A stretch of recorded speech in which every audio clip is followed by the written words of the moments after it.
Chair. Good evening po. Just a manifestation. This is a manifestation. Yes, Okay. Chair. Please proceed. Tayo ditong mga kinatawan ay ibinoto lamang ng ilang libong Pilipino. Ngunit ang kasama natin ngayon ang Pangulong Duterte, ang most voted Philippine leader ng 2016. At ang kanyang anak, Vice President Sara Duterte, ang most voted Philippine leader naman ngayong 2022. I would like to manifest na gusto ng sambayanang Pilipino ang pagdurog niya sa mga kriminal, durugista at NPA na terorista. Kaya sila ibinoto at patuloy na mahal ng mga Pilipino. Kaya gusto natin ng patas na hearing. Sana sinama natin dito ang libo-libong mga magulang na ang mga anak ay biniktima ng mga durugista. Ang mga ordinaryong Pilipino na naglalakad galing trabaho, tapos sinaksak o pinatay ng adik, lahat ng mga kababaihan, na kahit pati infant na babae ay ginahasa na ng adik. Libo-libo rin ang kanilang mga magulang at mahal sa buhay na wala dito ngayon. Awang-awa ang mga Pilipino sa mga inuseteng pamilyang na ito, kaya niluklok ng bansa ang Pangulong Duterte. Ang drug war ng Pangulo ay policy lamang. Hindi ito natupad kung hindi ito pinondahan ng Kongreso ng 6 na taon. Majority pa nga dito sa mga kinatawan ay naka-Duterte fist pa nung buong 6 na taon eh. Ang Duterte Youth Party List po ay patuloy na naninindigan sa Pangulong Rodrigo Duterte at pangalawang Pangulo, Sara Duterte, na naglingkod ng maayos, dumurog sa mga durugista, kriminal at NPA na terorista para proteksyonan ang milyon-milyong Pilipino. Bakit wala nag-iimbestiga dito o nag-iimbita sa atin sa sobrang raming Pilipino na biniktima ng mga durugista? And lastly, sa mga kongresista na kaalyado ng mga NPA, mahaya naman tayo sa topic ng pagpatay dahil kayo mismo, hindi kayo nagsasalita sa pagpatay ng NPA sa mga pulis, sundalo at mamayang Pilipino. Pati rin po sa mga natitirang resource persons na gusto mag-abogada papuntang ICC, si Attorney Maria Cristina Conti, na kandidato ngayon ng Bayan Muna Party List. Kasama po ang inyong katabi na si Nery Colmenares ng Bayan Muna. Sa NPA, nire-recruit ang mga kabataan para pabagsakin ang gobyerno at pumatay ng mga pulis, sundalo at tropa ng gobyerno. Di nyo naman kinokondena ang pagpatay nila. Ang kinokondena nyo ngayon ay ang dalawang naging most trusted leaders ng bansa na todo effort protektahan ang milyong-milyong mga Pilipino. In support sa advocacy sa Duterte, ang Duterte Youth Party List ngayon, Kongreso ito, ang kaisa-isang nagpapanukala ng pagbalik ng death penalty para sa mga rapist, kidnappers, durugista at terorista. In behalf of the Duterte Youth Party List, kami ay nagpapasalamat sa todong suporta ng Pangulong Duterte at VP Sara Duterte sa mga tropa ng gobyerno at sa pagdurog nyo sa mga kriminal, durugista at NPA na terorista. Yun lang po. Maraming salamat po, Mr. Chair. At Thank you, magandang gabi po. Congresswoman. Salamat, ma'am. Mr. Chair, Bawal po pumalakpak dito. Kung gusto niyo pumalakpak, doon kayo sa labas. Maaari ba? Mr. Chair, Wala hong bastusan dito, ha? Sige, Congressman Acop, you're recognized. thank you, Mr. Chair. I beg to disagree with my colleague. Kasi bata pa siya. Ako, I have given up my life for this country. The former president is only 2 years older than I am. But I have been fighting for this country. I was a member of the Philippine Constabulary and became a policeman after Republic Act 6975 was enacted. This statement of my colleague betrays her ignorance. Kung gusto po niya na magpa-imbestiga, mag-file siya ng resolution and maybe refer to the appropriate committee to be fair with her. She is a congressman. She knows the rules. However, your statement or your statements betray your ignorance of our rules here in this House of Congress. So I beg to disagree, Mr. Chair, na sila lang ang nakikipaglaban at marunong makipaglaban sa kalaban.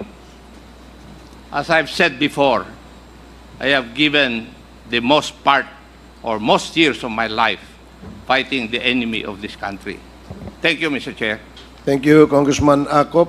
Yes, let me emphasize na wala pong may monopolya ng pagmamahal sa bayan dito. Pare-parehas po tayo rito. And following the suggestion of Congressman Acop, kung merong kayong gustong paimbita, mag-attend kayo ng hearing. Hindi yung a-attend kayo kapag andito lang ang dating Pangulo, ang ating Vice Presidente. Umattend kayo. This committee hearing, this Quadcom, makes announcements of all its hearings. And from here on, we want to see you in our hearing, and please submit to the committee secretary all the persons you want to be invited. Wala hong ano yan. Wala hong ano yan. Kung sino yung gusto niyang imbitahan, pwede po yan.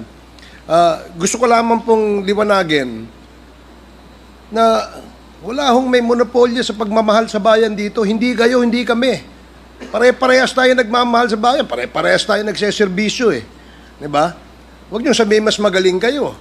Dahil kami, hindi naman namin sasabihin magaling kami. Pero kung pagmamahal sa bayan, pare-parehas tayo. Huwag niyong sosolohin yan.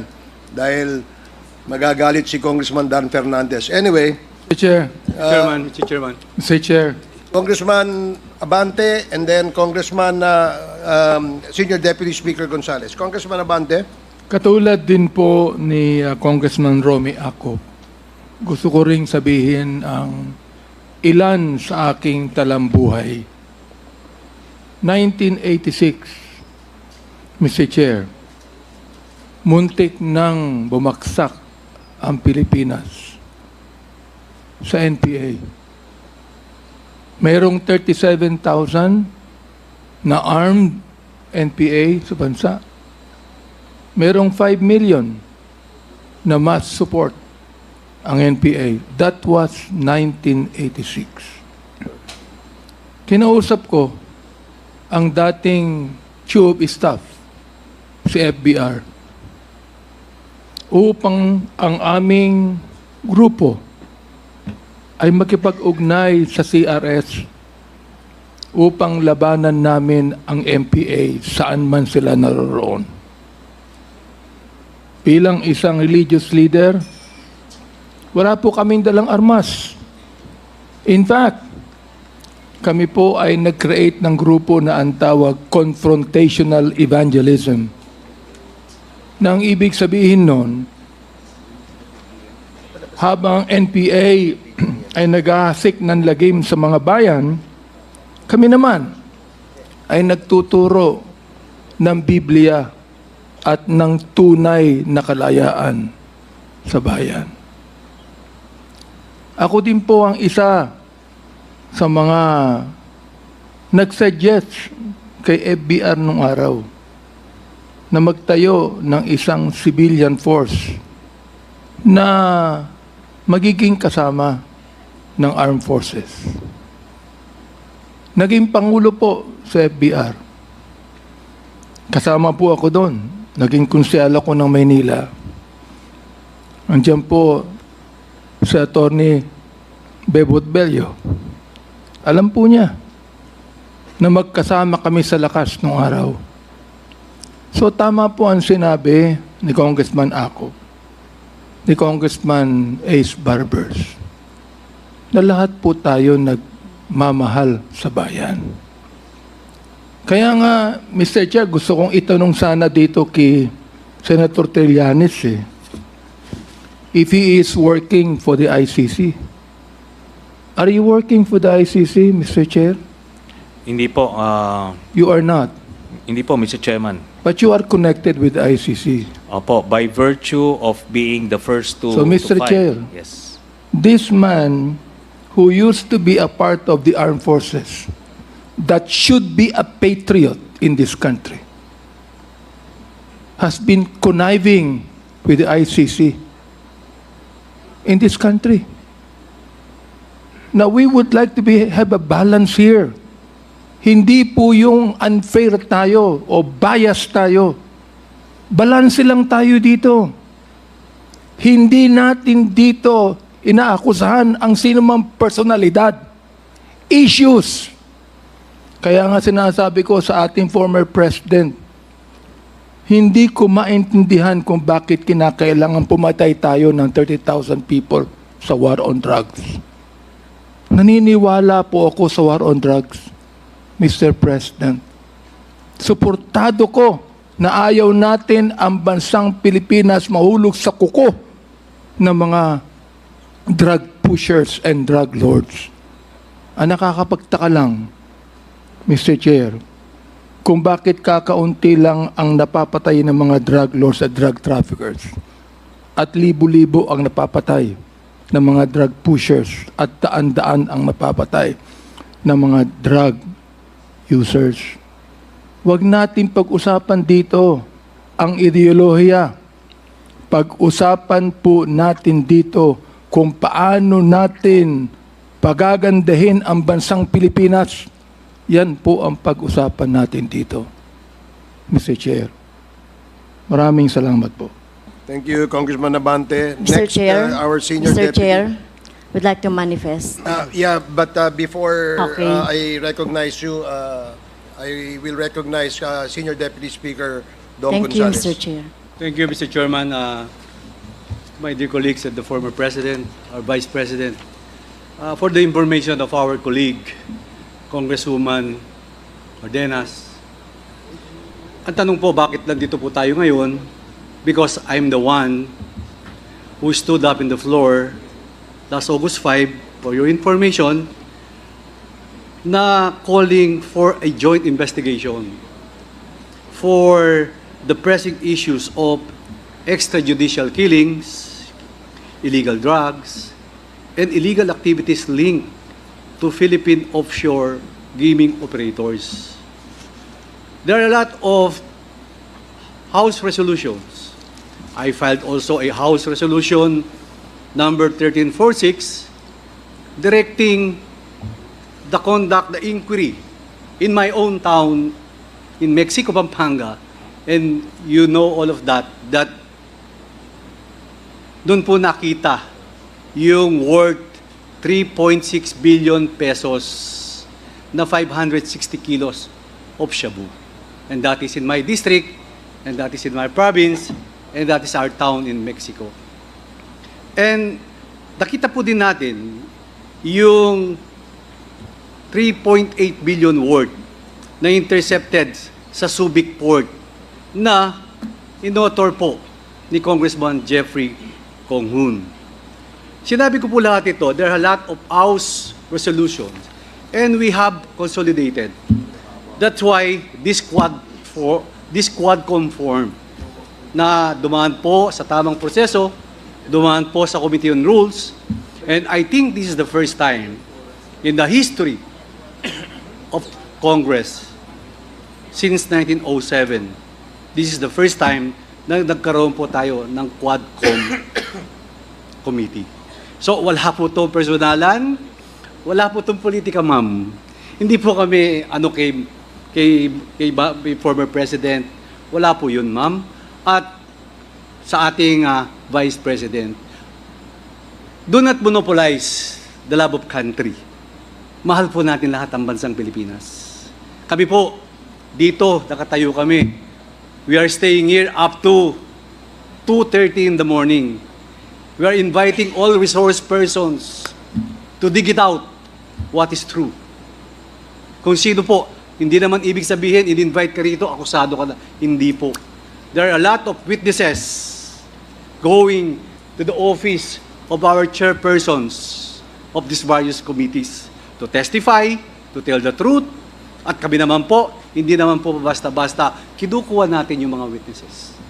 So I repeat, Mr. Chairman, thank you again for the opportunity And I would like to enlighten our co-members, the members of this 19th Congress, please attend this Quadcom hearing. Totoo po yun. Hindi lang po andito ang ating former president ngayon. Nandito kayo. Hindi lang po nandito si Vice President Sara ngayon. Nandito kayo. Hindi po ganyan. Kahit sino po, dapat wala tayong pinipili. This is the love of country. Maraming salamat po, Mr. Chairman. Thank you, Congressman Gonzales. Next, Congresswoman Castro. Thank you, Mr. Chair. Palabas na sana ako, pauwi na talaga sana ako. Kaya lang narinig ko yung manifestation ng ating kagalang-galang na colleague, Representative Cardema. Alam niyo po, Mr. Chair, paulit-ulit yan yung manifestation na yan. 3 beses ko na yung narinig na paulit-ulit. Laban sa mga NPA, laban sa mga progresibong grupo, laban sa mga party list na mga progresibong kagaya namin. At yung mga tinutukoy niya siguro ay kami yun, no? At talagang nakikita naman natin, ano ba talaga yung intensyon, no, ng mga ganitong manifestation. Ito, ginagawa natin ito tulad na sinabi ng ating chair at SDS, isang araw na natin itong ginagawa, no?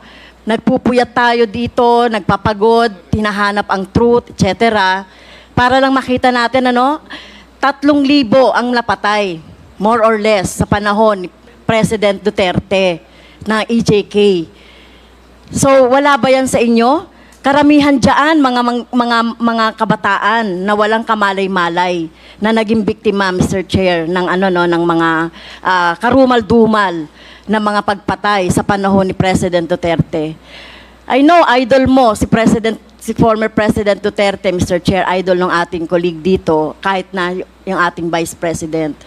Pero dapat po, ang tingnan natin dito ay yung kapakanan, lalong-lalo na yung ating mga kabataan. No? Kaya po, at isa pa po, Mr. Chair, hindi natin pinapayagan sa ating committee yung pag-disrespeto sa ating mga resource person. Narinig ko rin na binabanggit yung mga pangalan ng ating mga resource person na nandito. So dapat po, igalang natin yung rules kung gusto nating makatulong at gusto nating magtrabaho dito sa Kongreso. Kasi ito naman talaga yung sinumpaan natin, ito naman talaga yung mandate sa atin. Ay tumulong na lang kayo, no? Tumulong na lang kayo. At hindi yung ganito, tama yun, maghain tayo ng resolusyon para kung gusto nating may ma-resolve na problema, like yung problema halimbawa ng patuloy na armadong pakikibaka, bakit ba merong mga armed struggle? Nilulutas natin yan hindi sa madugong paraan, hindi sa militarisasyon. Kaya nga tayo ay nagkakaroon ng peace talks, di ba? Dapat magkaroon ng peace talks at hindi ito, ng militarization, yung ating laging iniisip at laging sinasabi natin na terorista si ganito at si ganon. So, Mr. Chair, pasensya na po kasi nagiging irrational yung mga ganitong mga statement ng ating colleague. Pasensya na, with due respect. Sana hindi na maulit ito at aasahan natin, tama po, aasahan natin sa mga susunod na mga hearings si Representative Cardema na tumulong siya sa atin sa paghahanap ng truth dito sa ginagawa natin sa Quadcom at sa iba pang mga hearings, Mr. Chair.